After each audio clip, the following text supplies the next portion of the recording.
കോയമ്പത്തൂരിലെ സുരൂരിൽ 10 വയസ്സുകാരിയെ ബലാത്സംഗം ചെയ്ത് കൊന്ന കേസുമായി ബന്ധപ്പെട്ട് നടത്തിയ പത്രസമ്മേളനത്തിനിടെ പോലീസുകാർ ചിരിക്കുന്ന വീഡിയോയ്ക്കെതിരെ ശക്തമായ വിമർശനമാണ് സമൂഹമാധ്യമങ്ങളിൽ ഉയർന്നത്.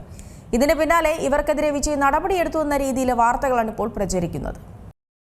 കോയമ്പത്തൂരിലെ സുലൂരിൽ 10 വയസ്സുകാരെ ലൈംഗികമായി പീഡിപ്പിച്ച് കൊലപ്പെടുത്തിയ സംഭവം തമിഴ് സർക്കാർ കൈകാര്യം ചെയ്ത രീതിയെ ചൊല്ലി വലിയ വിവാദമാണ് നടക്കുന്നത്.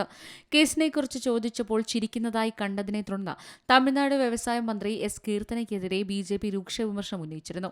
ഇതിനു പിന്നാലെ 10 വയസ്സുകാരിയുടെ കൊലപാതകത്തെക്കുറിച്ച് നടത്തിയ സംയുക്ത പത്രസമ്മേളനത്തിനിടെ മുതിർന്ന പോലീസ് ഉദ്യോഗസ്ഥർ പുഞ്ചിരിക്കുന്നതിന്റെ മറ്റൊരു വീഡിയോ പുറത്തുവന്നിരുന്നു.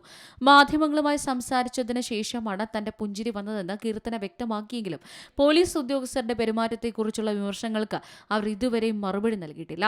ഇത് സോഷ്യൽ മീഡിയയിൽ പ്രതിഷേധത്തിന് കാരണമായി. കോയമ്പത്തൂർ റേഞ്ച് CIGP സ്വാമിനാഥനും കോയമ്പത്തൂർ SP അല്ലാട്ടിപ്പള്ളി പവകുമാർ റെഡ്ഡിയും west zonal inspector general of police RV Ramyabharathi പുഞ്ചിരിച്ചുകൊണ്ട് വിരലുകൾ തിരുമുന്നത് വീഡിയോയിൽ കാണാം. ഇതിന് പിന്നാലെ ഉദ്യോഗസ്ഥർക്കെതിരെ തമിഴ്നാട് മുഖ്യമന്ത്രി നടപടിയെടുത്തു എന്ന തരത്തിൽ പോസ്റ്റുകൾ പ്രചരിക്കാൻ തുടങ്ങി.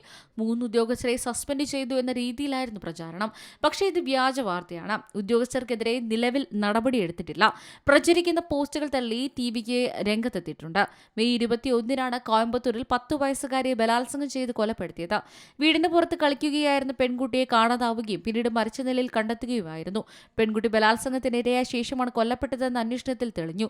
പ്രതികളായ കാർത്തി, മോഹൻരാജ് എന്നിവരെ പോലീസ് അറസ്റ്റ് ചെയ്തിരുന്നു. News desk C Malayalam news.